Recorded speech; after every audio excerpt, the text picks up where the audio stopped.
Well,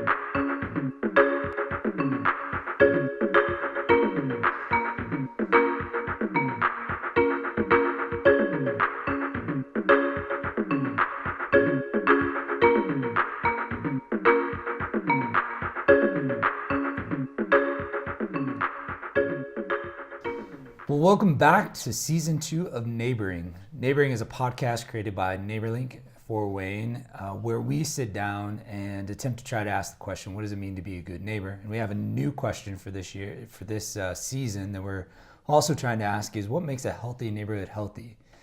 NeighborLink, for those that are unfamiliar with NeighborLink started in Fort Wayne, Indiana in 2003. We are a web-based platform, essentially leveraging technology to bridge the gap between vulnerable homeowners that are falling through the cracks of social services, primarily seniors, people with disabilities, low-income families, single moms, really anyone that's facing life circumstances, trying to survive off of fixed income, but has owned a home and that home is deteriorating around them and they just don't have the finances or physical ability to take those on. Each year we collect over 2,500 requests for assistance, everything from yard work to cleaning to painting. And in our community, a lot of those types of projects kind of fall through the cracks. So in 2003, we launched our first website that operates like an online bulletin board. So we take those couple thousand of projects each year, we put them online. And our heart was always to help mobilize churches back into their community to engage with their vulnerable neighbors, to connect to those that are falling through the cracks. And today we work with over 150 different groups of volunteers in Fort Wayne, ranging from churches to small groups to Boy Scout groups to businesses, big and small, a lot of families, individuals. And what makes NeighborLink really unique is that 100% of our projects are really self-selected and organized by our volunteers. So that online bulletin board, the technology aspect, the website allows our volunteers to be able to go to the website, find the projects, sort through 300 projects by zip code, project type, and then be able to connect directly to that homeowner directly. So it allows volunteers to have the least amount of barriers between what they want to do and what they can do. And so, for instance, it's been snowing here and I could go into my zip code, which is 46807, look through that list, find Mrs. Smith that lives 4 blocks away from me, be able to call her immediately and go shovel that snow within an hour of finding the project. And in Fort Wayne, we've done over 10,000 home repair projects since we started. Last year, we did 1,300 projects. And we just love how technology can connect neighbors. And after doing this for about 15 years, we start to see some issues, systemic issues facing neighborhoods that really kind of boil down to lack of connectivity, social framework kind of falls out. You know, someone is living life, they're going about, they've raised their family, they lived in their home for 20 or 30 years, and all of a sudden life takes over. Maybe it's a disability, maybe they hit retirement, maybe it was some other illness, and within 6 months to a year of that kind of instance happening, life really slows down, or life really doesn't slow down with them. And over a period of years, depending on what their economic status was, their home begins to deteriorate. And they're able to live independently. Most of the people we work with are able to live independently. They just can't do the things that able-bodied individuals are, or the things that we do on a day-to-day basis to kind of keep up.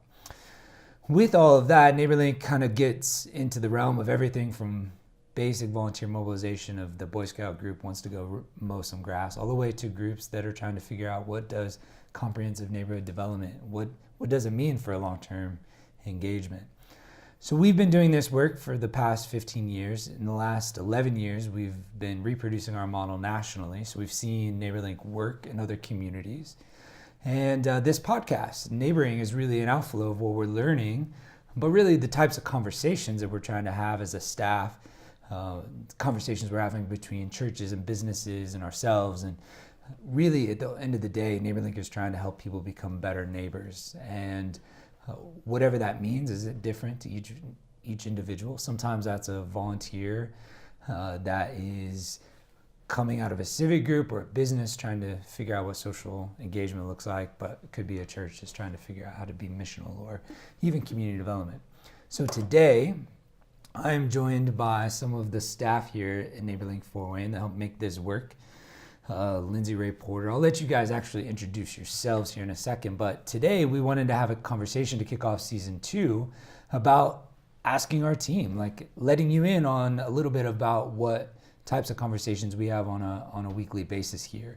So we're going to go around the table and we're going to talk, we're going to introduce each other, and then talk a little bit about what we think each individually means to be a neighbor, because chances are all 5 of us have some similarities, but we're going to be much different based on our experiences. So Lindsay, please start, introduce yourself, how you found yourself at NeighborLink, and what your role is. My name is Lindsay Ray Porter, and I'm the Community Relations Coordinator. I found myself at NeighborLink. Originally, my background is in teaching French and English as a second language, and I wanted to do something that impacted the community a little more. So I heard about NeighborLink through a friend, and here I am. Tell them a little bit what I think about what it means to be a good neighbor. Huh? Yeah, you just joined the staff in early 2018, so you've not been a part of NeighborLink's community for very long. What have been some of your first impressions in terms of the type of work you've done, how you've got exposed to the model, like some of your first impressions of the type of work we're doing at NeighborLink? What's one thing that's kind of stood out to you?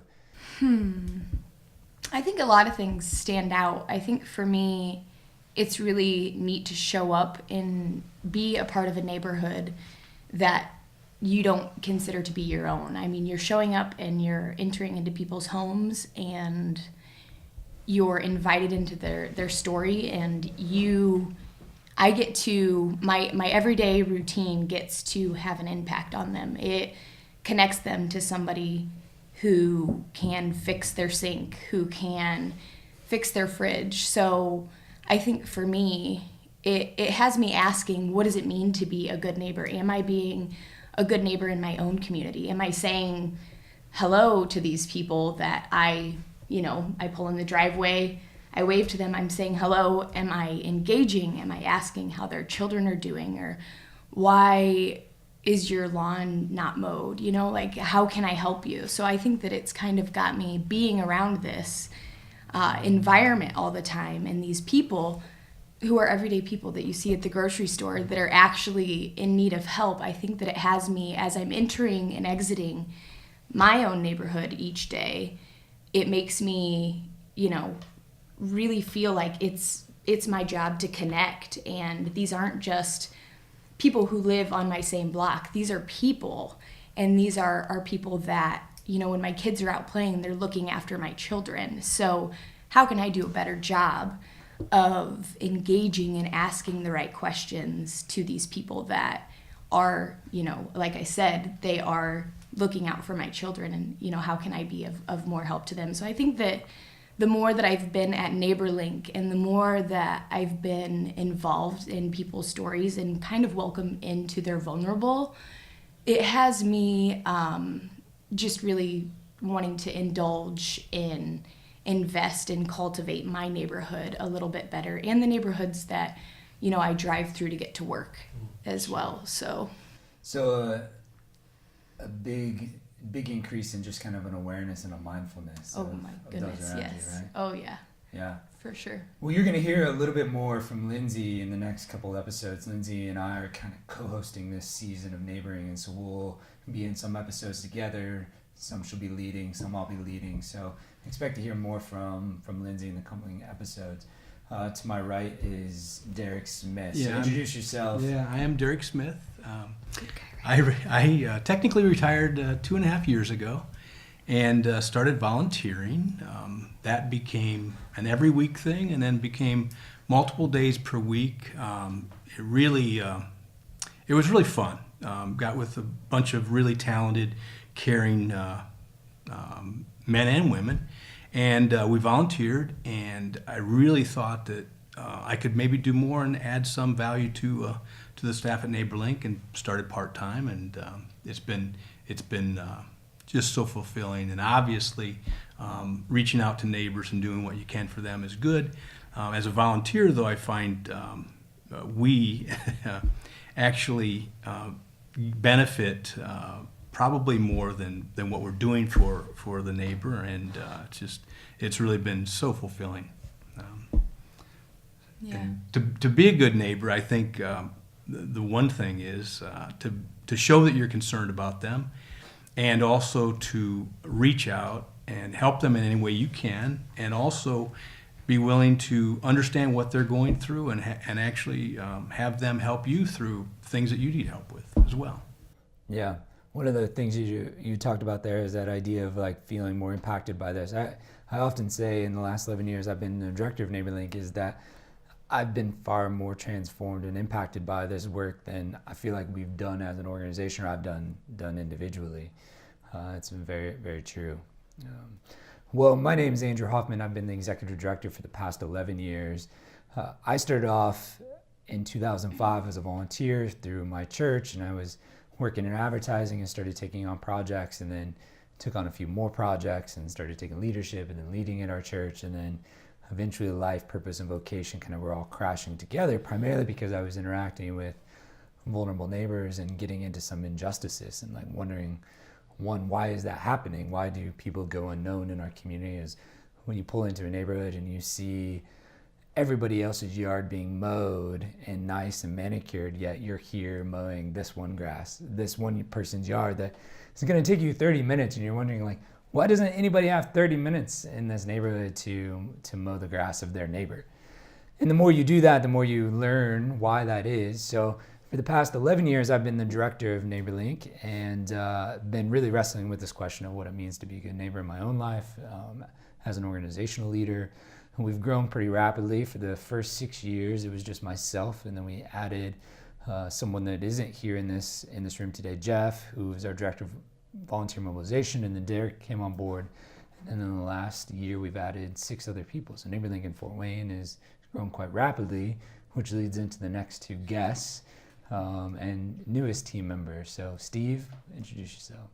Hi, I'm Steve. I'm Steve Eric. I don't know what I'm doing here. No. You think I'm joking? No, I am the motion graphics and design apprentice. I'm here animating the titles and putting together a few graphics here and there for mobile and video art. Why would an organization like ours need a motion graphics person, Steve? Because we're also in the business of communicating to the vulnerable and to the people who have the opportunity to maybe fill those needs. And the best way to do that is through meeting them where they're at on digital platforms and through the website. And is that the right answer? I kind of said you. One thing I wanted to say is when I first started working at NeighborLink, I mean, we had some videos to explain what it is that we do. It's kind of complicated. It took me a few months to like, wait, what does NeighborLink do? Wait, people are riding bikes for NeighborLink too? Wait, I don't get it. So to be able to have people who, like you, who are able to make videos look good and just to make them is nice so that people can connect with. Don't give me the credit for that. That's all Brendan. You put words on a screen and that blows my mind because I can't do that. So 2 weeks ago, I was just pouring lattes and telling people about Jesus. No, it's a completely different ballgame. I'm still in like the realm of trapper keepers and like. Yeah, I always am complaining that there's no search bar on my little notepad. I'm like, I have notes in here about it. I just don't. Like, you're advanced. I'm in the Stone Age.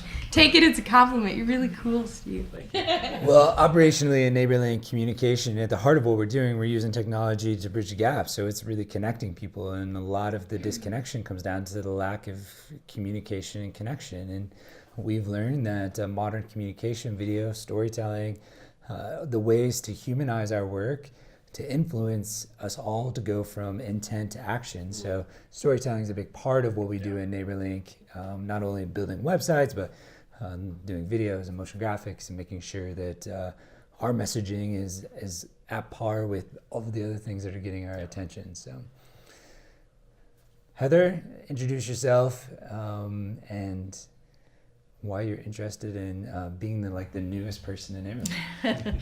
I'm Heather McKinley. I started with NeighborLink a little over a month ago, so everything's still new and fresh to me. But I actually have a degree in nursing that I got back in 2004. Decided to stay home with my kids about 2.5 years ago. But I have a good friend who's not here tonight that works with NeighborLink who started last year. And as I heard more and more about NeighborLink from her, it was just something I wanted to be a part of. I just, different times I'd say, how do I get to be a part of that? And the opportunity came up, and here I am.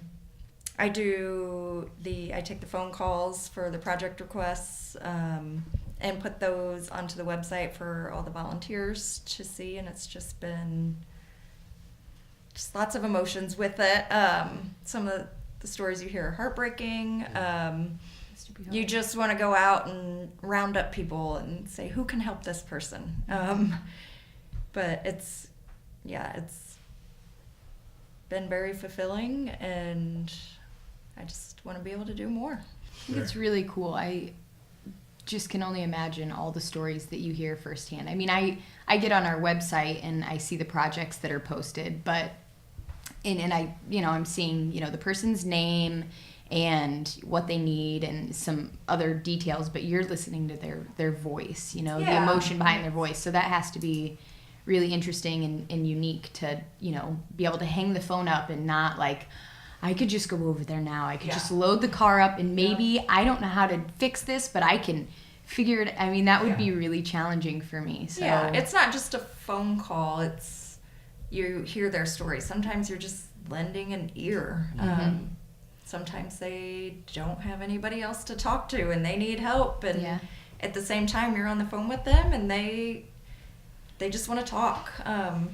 Have you found that to be kind of difficult to just hang the phone up and let it be? And then it's like, you want to follow up with. I always, a lot of them, I have the desire to follow up with them and just see how they're doing. And like I said, and like you said, you just want to jump in your car and go do it for them, even though I have no idea how to build a weird wheelchair ramp. And I think that's the cool thing is, when you're showing up, when you get to work you have the opportunity to work at NeighborLink, you're not just completing a small task. Right. I mean, the things, you get the phone call, and then I find a way to, gather up people in our community and get them to show up to projects. Derek's going to show up to build the wheelchair ramp.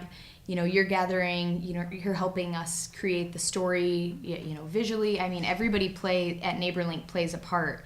And I think that's the neat thing about NeighborLink is when somebody calls our number, they're getting a team of people who care. We're kind of like the Care Bears. Yeah. The camera. Yeah. You're like getting a whole There team you of go. people. Care Bears, care. So all in our own way. There's icon as a telephone. Of the 3,000 projects that we posted last year, on average every year, about 80% come through our phone. So those that we're serving don't necessarily have to have access to technology. And it's always been that way. So we answer the phones, we talk, we follow up via voicemail or phone calls. And so 80% of the projects that get posted, we've had some interaction with. And for so long, you just end up wanting to, like, I wish our volunteers, I wish I could record, I wish I could get every voicemail, every phone call recorded and put onto our website, because the tone, the inflection, the emotion, there's crying, there's story, there's frustration, there's all kinds of stuff that comes across via the phone and that human interaction that, we still haven't figured out how to be able to, like, have connected messaging or videos for every project, because it makes a huge difference. If it's influencing us when we take those phone calls, surely it would impact some of our volunteers or the people that are interested. Right. What has been your longest phone call so far? Have you kept track yet? I haven't kept track. Right. Maybe 20, 25 minutes. That's pretty long. It was a simple snow removal request. I mean, obviously that could take a matter of a minute or two to ask somebody to remove your snow, but we did. We got into her life story and why she needed help with the snow removal, and she did. She told me, thanks for listening. All I have to talk to is my dog, and it just it melts your heart sometimes, and that's that's one that I just want to be like, oh, I need to go do her driveway. I think that's so it's the thing that's really neat about this is, a lot of people, like you were saying, like, and I must agree with you, like, I'm a mom, and there were times when I was, staying at home with my kids. There were a few years there, and I'm like, man, I want to change the world, like, and obviously, like, baby steps, and I'm changing diapers instead. Like, is this the impact I want to have? Like, and I get the importance of that, but it's, you want to do something, and I think that's with a lot our volunteers. They want to have a connection to people, and they want to be the change they see in the world, and that's you're on the receiving end of, like, you're getting this person's, here's my story, I am the one that needs help, and there's so many people who want to help, they just don't know where to go. Right. So when we get that phone call, we can say, hey, here's this person who really wants to have an impact, here's this person that really is just in a time of their life where they need help, and we bring them together. I think that's so cool. Yeah, and they're very appreciative. I found that the people that call in, they're very appreciative. I mean, they don't take the volunteers for granted. Mm-hmm. So. Well, I think it takes a whole lot to ask for help to begin with. Right. So. Right. That's a good point. Vulnerability is not something that our society really embraces as being a good thing, a positive part of society and culture. It was one of those things that I've been really wrestling with the last couple of years, is understanding the role of vulnerability and what it takes to actually ask for help. What does it mean to be vulnerable with your community? What does it mean to be vulnerable, like, in asking for help in general?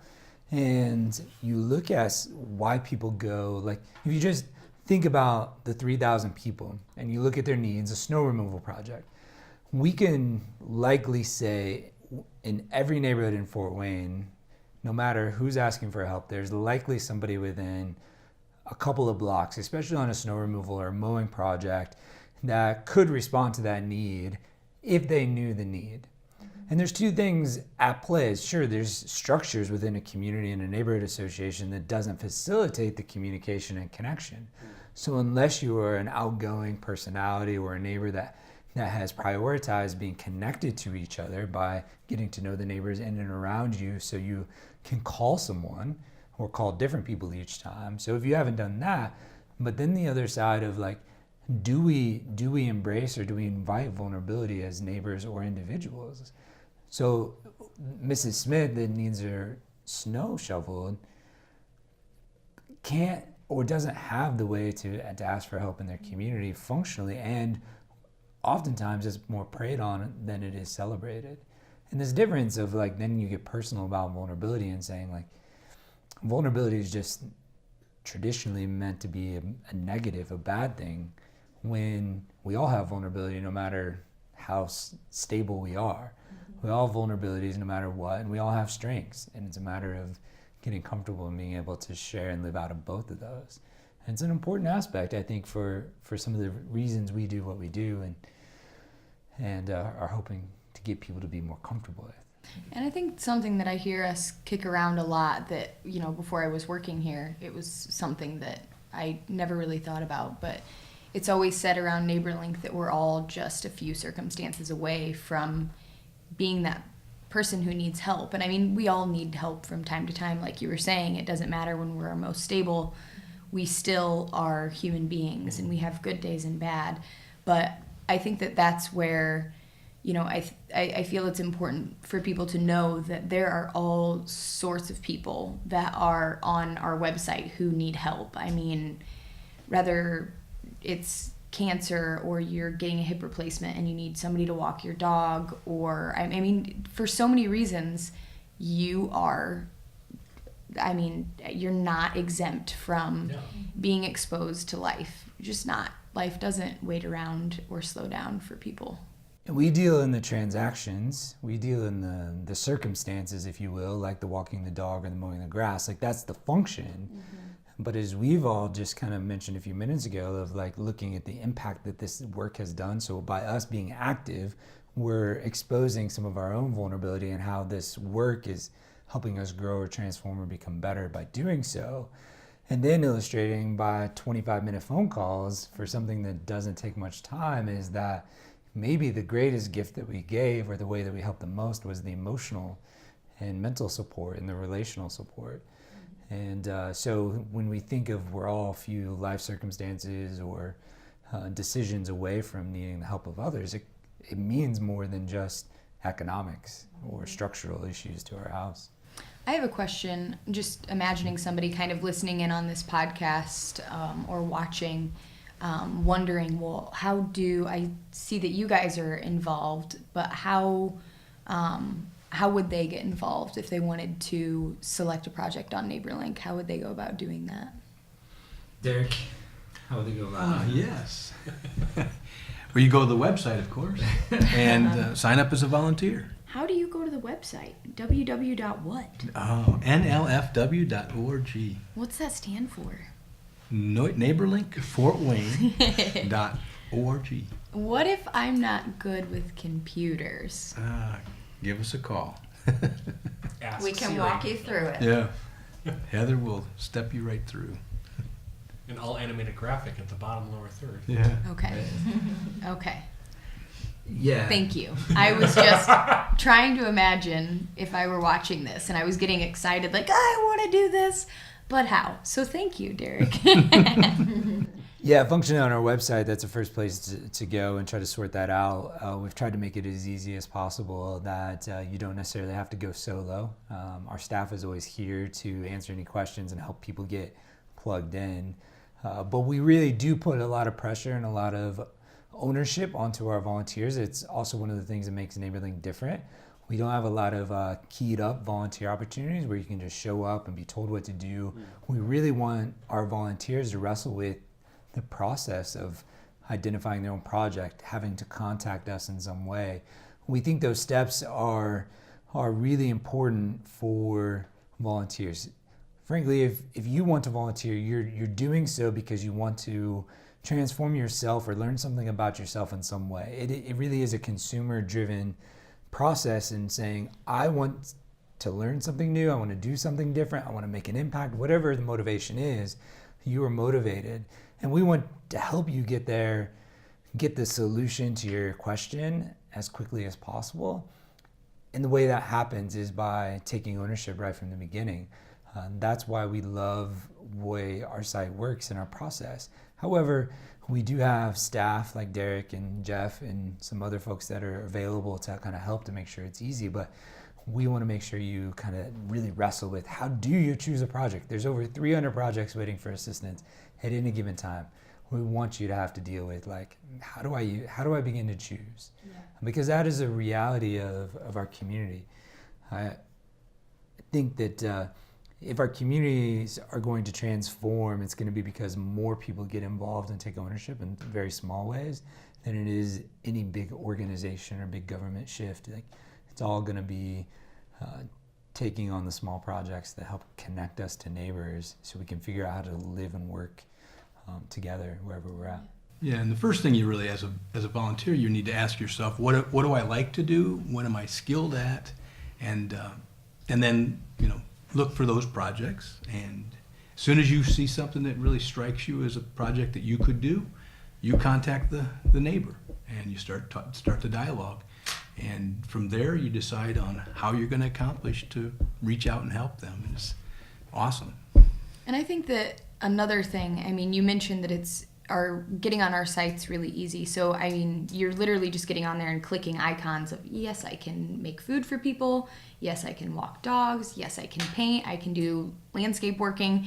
And then it's going to narrow it down for you. So it's not, yes, there are a lot of projects, but it's going to get kind of right down to a handful through. That you can take a look at. Yeah, and I thought for a while, I worked here for a few months before I was like, oh, I can do things. I didn't know how to roof, but I found myself up on a roof with somebody. There are times when there are projects, there's somebody leading them and they need some extra volunteers. So I was up on a roof and I had a nail gun and I knew what I was doing within a matter of 5 minutes of somebody instructing me. Or I also, was able to landscape. There are things that, I feel like everybody can do. My kids have come along with me on projects at times. So, and one other thing I wanted to mention about that is that one of the things we do at NeighborLink is we make sure that we're going to eliminate barriers. So if you want to go out and you want to mow lawns, but you need a lawnmower, I mean, get a hold of us. It's our job to make sure that you have everything you need and that you're not missing out on volunteering because you need a power washer. We have that. We have tools available to our volunteers who want to go out and serve.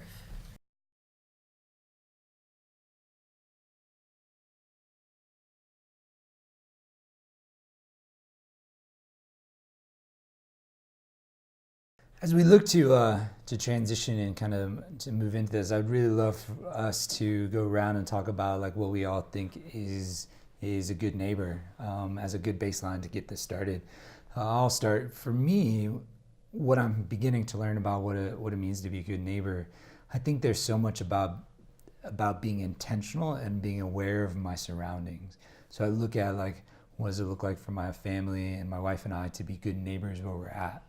And it's so much about, for us right now, is do we at least have a name recognition with our neighbors? Are we aware of who's around us? Are we aware of what's changing for the good, for the bad, for what's different around us? Like, is this street becoming, is there a lot more trash on the street than usual? And then what is my response to that? Should I do something about that? How do I find that out? What is that? Is something different with my neighbor that lives next to me or down the street? Are they not getting their snow shoveled this year? Because they did last year. You know, we've been there for a while. So I think for me, what does it mean to be a good neighbor is, am I aware of those around us? And what am I sensing that is different or changing in them or with them? And then ultimately being responsive to that. Am I asking? Am I creating a relationship? Those types of things. Mm-hmm. Curious what everybody else would have to. Yeah, I think it's a really incredible question. I think the biggest thing for me in terms of being a good neighbor and having the community is to make sure that your neighbors recognize that you're willing and able to help them and show your love in that way. And then obviously, like you say, name recognition. Make sure you know all your neighbors and so if there is any issues, you can certainly pick up on them as time goes on, and it can become a much more tight-knit and helpful community. So yeah, showing your concern for your neighbors, I think, is I would agree. The number one thing. For me, I'm really bad with names. I'm so bad with the names. So I think that that's important. It definitely makes me feel good when somebody knows my name, especially in my neighborhood. But so what I tried to do to compensate for my lack of being great with names is, again, like you were saying, just being aware and noticing things. Also something that I've been doing is to try to show up to community events that people are doing, even when they don't seem that exciting. I try to show up and participate, and also to lend a hand to the neighborhood association president to make sure she's not getting too worn out if I can. And then, to the newer people who are kind of entering in the neighborhood association, just, encouraging them to keep up the good work. And I mean, I grew up with my grandfather always helping people and mowing lawns. And I would like to, inspire myself to do more of that, because I mean, I selected my neighborhood and I want my children to, I want to lead by example, and I want them to see, wow, that's what my mom does, just the way that my grandpa did for me. I mean, this is their neighborhood, and I hope that, they feel safe in it and comfortable, and that the neighbors are looking out for my kids the way that I'm looking out for theirs. So yeah, that's great. Steve, any thoughts? I think in a lot of ways we look at relationships as being transactional, like being a barista for years and years and years. Like there's a tit for tat of way that dynamic and that friendship and those relationships form. But I think that being a good neighbor, being an excellent neighbor, is intentional by reprioritizing that relationship, not from transaction but transformation, out of a place of love. Like, Dang, that's a really good answer. Your answer's better than mine. Pastor Steve is stepping up. I take my answer back. That's And also by being not in a hurry, right? I mean, if you Yeah. can slow It's things so down and get to hard. know people, that's We had a family move in across the street while we were on vacation, and a week after we got back from vacation, we took in a foster baby. And for the next 3 months, it was just sleepless nights and crying babies, and a lot of. The first time I met my neighbor across the street, I was putting a bag of diapers into the dumpster, in a little trash bin, and I was just so exhausted. It was like Sunday afternoon, and I had been up since like 4 a.m. And that's how I met my buddy Zach across the street. Oh my gosh. And the next day, we had this storm, and a limb giant limb just crashed in his yard, and here he is trying to, like, with a hacksaw, try to chop it up. And it took me half an hour debating on whether or not to take him a chainsaw, because I was afraid and apprehensive about, like, admitting I don't know how to use a chainsaw. It came with the house. So did you do it? I walked it over. They're like, it's yours if you can use it. But getting over that apprehension and forming that relationship out of love. And I have one quick story. I live next to my neighbors. It had been 3 years, and the way that our driveways work out, like, we'd never really talked. We said hi. A good friend of mine, she was like, "Have you met them yet?" And I'm like, "No." But so either way, it had been 3 years, and there was a storm, and it knocked our fence over, and it forced us to become friends. And we were having our wedding in our backyard, and they were like, "You know what? How about you just leave the fence down, and your guests can come over into our yard?" And it took a fence falling down. That's great. Being a neighbor is trying to figure out how to be good neighbors, an exercise in learning how to be uncomfortable with social interactions. I don't know how many I've had to learn to, like, just shoot. I gotta go and say, "I'm sorry, I forgot your name," or "Can we reintroduce each other again?" Or "I don't know how to use this chainsaw, but you are welcome to have it." Heather, what does it mean to be a good neighbor to you? I think just a simple smile and a wave sometimes. You want people to feel like they can come up to you if they need something. And we had a similar incident, but neighbor couldn't figure out, same thing, snowblower came with the house, couldn't figure out how to use it. My husband was like, "Do I go?" We didn't know them. "Do I go say anything? I don't want to insult him for not being able to figure out the snowblower." And long story short, eventually we did meet them, and we've been helping them with the snow blowing. But I just want people to feel like they can come to me, like, "Oh, she seems like a nice person." I don't. So yeah, just smiling and waving. I feel like sometimes it's just makes people feel like they can come to you if Invited. they need. Yeah, that's a good word. Yeah. It's nice to have neighbors around. I mean, you get in your zone, like I'm putting up Halloween decorations, and I have one neighbor, he'll start talking to me, and I'm like, putting decorations up, I'm trying to focus, and I'm like, "Lindsay, really?" Yeah. If they catch you in a bad time or something, It's you have to good. remember It's like that- when your yeah. kids are like, "Come play with me on the floor." Real? Oh, you're right. Okay, I need to slow down. So, are they right? yeah, thankful They're for right, neighbors. Steve. Team, thanks for joining us on this episode of podcast. Hopefully we can get the rest of our coworkers on a future episode here.